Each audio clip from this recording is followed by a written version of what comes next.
செப்பலை கழட்டி வச்சாச்சு. ஒரு ஜோடிக்கு 5 ரூபா என்ன? ஆமாம், 2 ஜோடிக்கு 10 ரூபா. காந்தி மண்டபத்தை பார்க்கலாம். இன்னும் மதுரையில் காந்தி மியூசியத்துக்கு போனதில்ல நம்ம. நீ போயிருக்கியா? ஸ்கூல் படிக்கும்போது போனது.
அவ்வளோதான், முடிஞ்சது. அப்படியே வெளியே எக்ஸிட் ஆயிட வேண்டியதான்.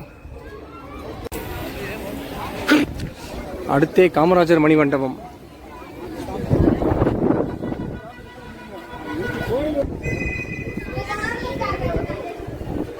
இதை கருணாநிதி தான் திறந்து வச்சிருக்காரு. கலைஞர் கருணாநிதி 1999.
அவுட் சைட் ஃபுட் கொண்டு வரக்கூடாதுன்னு போட்டிருக்கு. சாப்பிட்லாம், ஏதாவது என்ன இருக்குன்னு பார்க்கலாம். மெனு இப்போதைக்கு க்ளோஸாக தான் இருக்குது. ஒரு கடை தான் ஓப்பனாக இருந்துச்சு.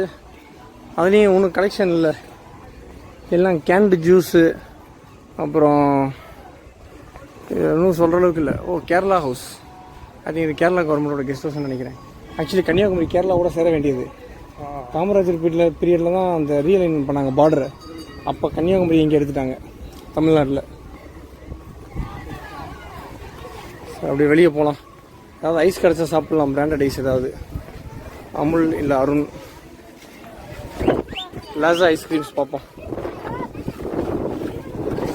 2 கப்பு வாங்கியாச்சு.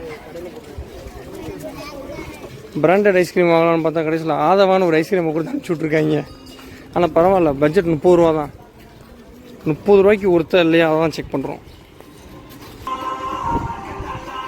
ஆதவா ஐஸ்கிரீம்ஸ் பிக் சண்டே எப்படி இருக்குன்னு பார்ப்போம்.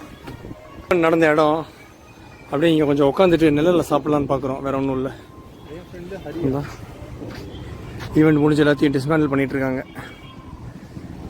ஓகே, கொடுக்குற 30 ரூபாய்க்கு இது பயங்கர ஒர்த்து. ஏன்னா அருணில் 10 ரூபாய்க்கு கப்பு தகடாக இருக்குது. இப்போ அருணில் அமுல்லாம் 30 ரூபாய்க்கு இது எவ்வளோ பரவாயில்ல. லாஸ்ட்டாக லைட் ஹவுஸ்க்கு வந்திருக்கோம். அதையாவது உருப்படியாக பார்க்கலாம் அப்படின்ட்டு. இதுதான் entry ticket. 10 to 1 PM 3 to 6 PM தான் வந்து இது 3 to 6 PM தான் டைமிங் லைட் ஹவுஸ் விசிட் பண்ணுறதுக்கு. இந்திய அரசாங்கம் கன்னியாகுமரி கலங்கரை விளக்கம். ஸோ 10 ரூபா டிக்கெட்டு, சின்னவங்களுக்கு 5 ரூபா. போய் பார்க்கலாம். 2 பேருக்கு 20 ரூபா டிக்கெட். போய் தான் லிஃப்ட் என்ட்ரன்ஸ்.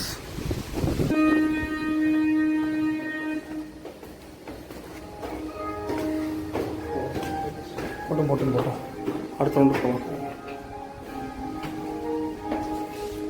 பரவாயில்ல, லைட் ஹவுஸ்க்கு லிஃப்ட் இருக்கு. கில்லி படத்தில் விஜய் சுற்றி ஏறுவாங்க, நாங்களும் அப்படி தான் இருக்குன்னு நினச்சேன். ஃபுல்லாக கிளாஸ் லிஃப்ட்டு. மேலே போகும்போது கடல் டிரான்ஸ்பரண்ட்டாக பார்க்கலான்னு நினைக்கிறேன். பார்ப்போம். எனக்கு தெரிஞ்சு இதில் இருக்க 2 ஃப்ளோர் தான். ஒன்று கிரவுண்ட் ஃப்ளோர், இன்னொன்று ஃபஸ்ட் ஃப்ளோர், செகண்ட் ஃப்ளோர். ஒரு ஃப்ளோருக்கும் இன்னொரு ஃப்ளோருக்கும் நடுவில் இருக்கிற அதிகமான கேப் லைட் ஹவுஸில் தான் இருக்கும்னு நினைக்கிறேன். ஏன்னா எவ்வளோ பெரிய உயரமான லைட் ஹவுஸில் 2 ஃப்ளோர் தான் இருக்குது. லிஃப்ட் வந்துருச்சு. ஓகே, செகண்ட் ஃப்ளோர் நமக்காச்சு. மேலே மேலே மேலே மேலே மேலே போயிட்டே இருக்கும். கடல் வந்துருச்சு. கடல் வியூ டேரெக்டாக காமிக்கலாம். அப்பா, வந்ததுக்கு இது ஒருத்தன்னு நினைக்கிறேன். என்ன நல்ல வேலை, எதார்த்தமாக தூரம் மருந்து லைட் ஹவுஸை பார்த்தோம். சரி இங்கேயாவது போகலாமேன்னு வந்தோம். பட் வந்ததுக்கு இது ஒருத்து. பாருங்க, ஒரு திருவள்ளுவர், விவேகானந்தர் பாறையும். இங்கேருந்து என்டையர் கன்னியாகுமரி தெரியும் போல. ஸ்டெப்ஸும் இருக்கு. ஸ்டெப்ஸ் வழியாக வர்றவங்களும் வரலாம். கார்த்திகை அதுக்கு மேலே இருக்கு. வாய்ப்பு இருக்கு.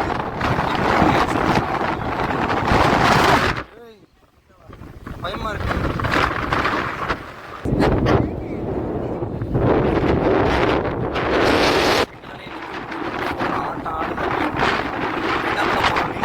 கன்னியாகுமரி இதுதான் கடல் சேர்ற இடம். முக்கடல் சங்கமம் உள்ள இடம். பாறை மற்றும் திருவள்ளுவர் சிலை.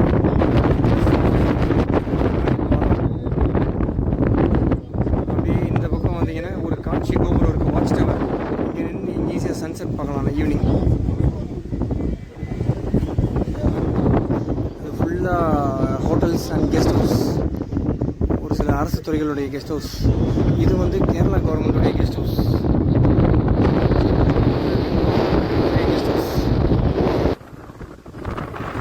எந்த எக்ஸ்பென்சஸும் இருக்காது.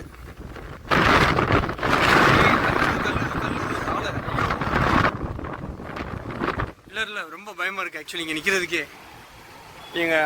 நிற்க முடியல, அப்படியே தள்ளுது. இந்த கம்பியோட ஃபோர்ஸில் தான் பிடிச்சி நிற்கிற மாதிரி இருக்குது. ஆனால் இருந்தாலும் இங்கேருந்து உயரத்தை பாருங்கள். அப்பா, ஒரு 15 மாடியோட உயரத்தில் இப்போ நிற்கிறோம் ஆல்மோஸ்ட். இது எப்படியும் இது எவ்வளோ ஹைட்டுன்னு தெரியல. இந்த லைட் ஹவுஸு, லைட் ஹவுஸோட ஹைட் தெரியல நமக்கு. பார்க்கலாம். என்டையர் கன்னியாகுமரி ஒரு இடத்துலேருந்தே சுற்றி பார்க்கணும் அப்படின்னா நீங்கள் வர வேண்டிய ஸ்பாட் வந்து இந்த லைட் ஹவுஸ். மேலே ஏறி நின்னீங்கன்னா 360 டிகிரியில் கன்னியாகுமரி சுற்றி பார்த்துட்டு போயிடலாம். பாருங்கள்.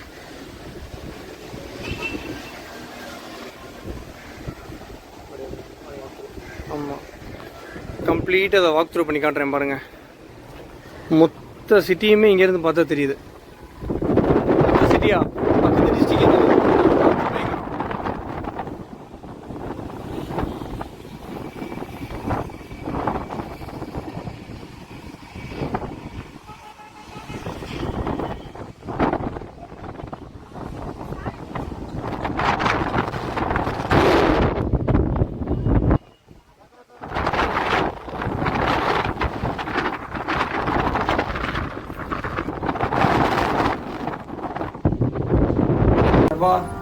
லைட் ஹவுஸை பார்த்துட்டு கீழே போகிறோம்.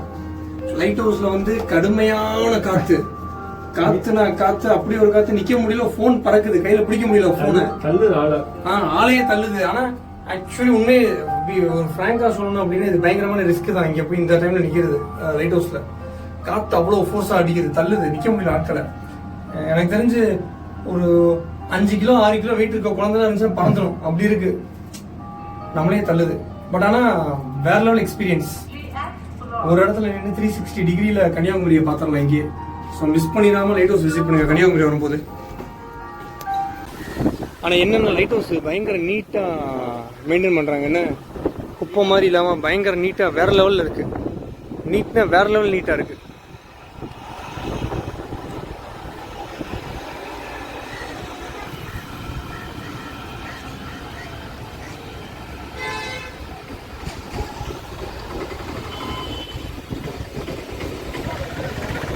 சன்ரைஸ் பார்க்க முடியல, போட்டிங் போக முடியல.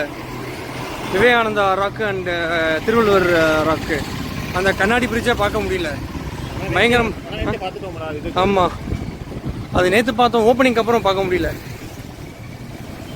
ஒரு கடுமையான மன உளைச்சலை நம்மளை தள்ளிடுவாங்களோன்ற நிலைமை வரும்போது தான் இந்த லைட் ஹவுஸ் கண்ணில் பட்டுச்சு. ஆனால் இருந்த மொத்த இதுக்கும் வெறும் 10 ரூபாவில். ஆமாம், இந்த வீடியோவோட டைட்டிலே 10 ரூபாயில் கன்னியாகுமரியை சுற்றி பார்ப்பது எப்படி, அதுதான் அந்த வீடியோவுக்கு தம்ப்நெயில். ஆனால் மேலே ஏறி நல்லா பிடிச்சிக்கங்க, காற்று பயங்கர கடுமையாக இருக்குது. ரொம்ப சம்டைம்ஸ் நமக்கே ஒரு டப்புன்னு பேனிக் ஆயிடுது, என்னடா இப்படி காற்று அடிக்குது அப்படி, நம்மளை தூக்குற மாதிரி இருக்குது. ஆளை தள்ளுது காற்று. அவ்வளோ உயரத்துலேருந்து எப்படியும் எனக்கு தெரிஞ்சு ஒரு 200 மீட்டர் இருக்கும், 200-250 மீட்டர் இருக்கும் அது ஹைட்டு. கரெக்டாக தெரில, செக் பண்ணி சொல்கிறேன். லைட் ஹவுஸ் தெரியுதா இங்கே? அதோட உச்சியில் தான் இருந்து பார்த்துட்டு வந்தோம் சும்மா அப்படியே. பட் செம ஒர்த்து, 10 ரூபீஸ்க்கு வந்து செம ஒர்த்து அது. So must try, must visit பண்ணுங்கள் லைட் ஹவுஸ். கன்னியாகுமரி இத்துடன் இனிதே நிறைவடைந்தது. சன்செட் பார்க்கல நாங்கள். ஆக்சுவலி எனக்கு இன்னொரு தடவை கன்னியாகுமரி விசிட் பண்ணுற பிளான் இருக்குது ஃப்யூச்சரில். அப்போ இன்னும் நல்லா டீட்டெயிலாக பார்ப்போம் அப்படின்னு. சன்செட் மட்டும் நாங்கள் பார்க்கல, கொஞ்சம் அவசரமாக ஊருக்கு திரும்ப வேண்டியுள்ளதால் சன்செட்டை மட்டும் தவிர்த்துட்டு, எப்படியும் சன்ரைஸும் உருப்படியாக பார்க்கல, போட்டிங்கும் போகலை. அது மட்டும் என்ன, பட் ஒரு லைட் ஹவுஸ் வந்தது தான் ஒன்று ஒர்த்து. இது எல்லாத்தையும் சேர்த்து கவர் பண்ணுறதுக்கு லைட் ஹவுஸ் ஒன்று போனதே ஃபுல்ஃபில் பண்ண மாதிரி இருக்குது. இப்போ நேராக திரும்ப ரயில்வே ஸ்டேஷன் வந்தாச்சு. போயிட்டு வழக்கம் போல் மதுரைக்கு ஒரு டிக்கெட் எடுத்துகிட்டு போய் நைட்டு மதுரை ரீச் ஆயிடலாம். இந்த ரயில்வே ஸ்டேஷனில் ஒர்க்கு போயிட்டுருக்கு, ரீடெவலப்மெண்ட் பண்ணிகிட்ருக்காங்க, ஒரு நியூ ப்ராஜெக்ட். இந்த என்ட்ரன்ஸ் வந்து அப்படியே ஃபுல்லாக எக்ஸ்பேண்ட் பண்ணுறாங்க நியூ மாடலில். இங்கே வெளியே போர்டு போட்டிருந்தது பார்த்தோம். ஆக்சுவலி ரயில்வே ஸ்டேஷன்லேருந்து டிக்கெட் எடுக்கலாம் வந்தோம், பயங்கர க்யூ நின்றுச்சு. ஆன்லைனில் செக் பண்ண கரண்ட் அவைலபிளே ஒரு 45 சீட் இருந்தது.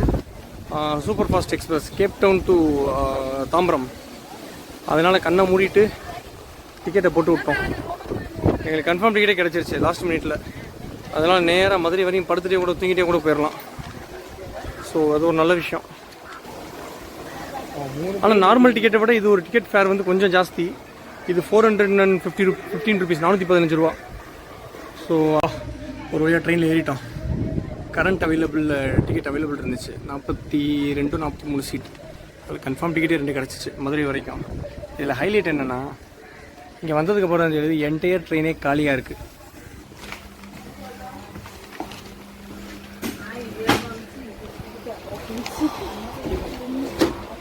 இதுதானா, இதுதான் நம்முடைய சிம்மாசனமா. மொத்த கோச்சுமே காலியாக இருக்குது. ஸோ காலையில் 2:30 மணிக்கும் டிக்கெட் ட்ரெயின் இருக்குது, 12:30 ட்ரெயின் இருக்குது. மதுரையிலேருந்து பிடிச்சோம்னா காலையில் 5:30 கன்னியாகுமரி வர்றோம், சன்ரைஸ் பார்க்குறோம், விவேகானந்தர் ராக்கு, திருவள்ளுவர் ராக்கு போகிறோம். அந்த பிரிட்ஜில் க்ராஸ் பண்ணி பிரிட்ஜை பார்த்துட்டு திரும்ப வெளியே வர்றீங்க. வரிசையாக வியூ பாயிண்ட்ன்ற ஒன்று காந்தி மண்டபம் இருக்குது, அடுத்து காமராஜர் மண்டபம் இருக்குது, அதுக்கு அடுத்து வந்து லைட் ஹவுஸ் இருக்குது. இதெல்லாம் பார்த்து முடிச்சுட்டு ப்ளஸ் அந்த பகவதி அம்மன் டெம்பிள் எல்லாம் இது எல்லாமே சேர்த்தே ஒரு 1 கிலோமீட்டர் ரேடியஸில் தான் இருக்குது. ஃபுல்லாக பார்த்துட்டு திரும்ப சாயங்காலம் இந்த ட்ரெயின் வந்து ஸ்பெஷல் ட்ரெயின், இதை விட்டால் கூட அடுத்து சென்னை ட்ரெயின் இருக்குது 5:30 5:50. அதை பிடிச்சா நைட்டு 9-10 மணிக்குள்ளே திரும்ப மதுரையை வந்து சேர்ந்துடலாம். இதோட மொத்த பட்ஜெட்டே பார்த்தீங்க அப்படின்னா நாட் மோர் தேன் 1000 ரூபீஸ். 1000 ரூபாவில் நீங்கள் கன்னியாகுமரி ஃபுல்லாக சுற்றிடலாம். இருக்கிறதுலே ஒரு மினிமல் பட்ஜெட்டில் நீங்கள் கன்னியாகுமரி ட்ராவல் பண்ணணும் அப்படின்னா இதுதான் பெஸ்ட் ஆப்ஷன். ஸோ ட்ரை பண்ணி பாருங்கள் ஒரு தடவை. நாங்கள் இன்றைக்கி சன்செட் பார்க்கல, நாங்கள் கொஞ்சம் அவசரமாக ரிட்டர்ன் வரணும் அப்படின்றத சன்செட் பார்க்க முடியல. இன்கேஸ் நீங்கள் சன்செட் பார்க்கணும் அப்படின்னா கொஞ்சம் நீங்கள் லேட் நைட் ட்ரெயின் எடுக்கிற மாதிரி இருக்கும். அந்த மாதிரி சுச்சுவேஷன் உங்களுக்கு கன்னியாகுமரியிலேருந்து ட்ரெயின் இல்லைன்னு நினைக்கிறேன். நீங்கள் நாகர்கோவில் போயிட்டு அங்கேருந்து நீங்கள் மதுரைக்கு ட்ரெயின் பிடிக்கிற மாதிரி இருக்கும். ஸோ அது ஒன்று தான். ஸோ எப்படி பார்த்தாலும் ஒன்றும் ஆல்மோஸ்ட் சேம் தான். ஸோ கன்னியாகுமரி ட்ரிப் வந்து நீங்கள் பட்ஜெட்டில் பிளான் பண்ணணும் அப்படின்னா இதை அப்படியே ஃபாலோ பண்ணுங்கள், பக்காவாக முடிச்சிடலாம். டன். மறக்காமல் சப்ஸ்கிரைப் பண்ணிடுங்க. அடுத்து வேறு ஒரு வீடியோவில் மீட் பண்ணலாம். தேங்க்யூ.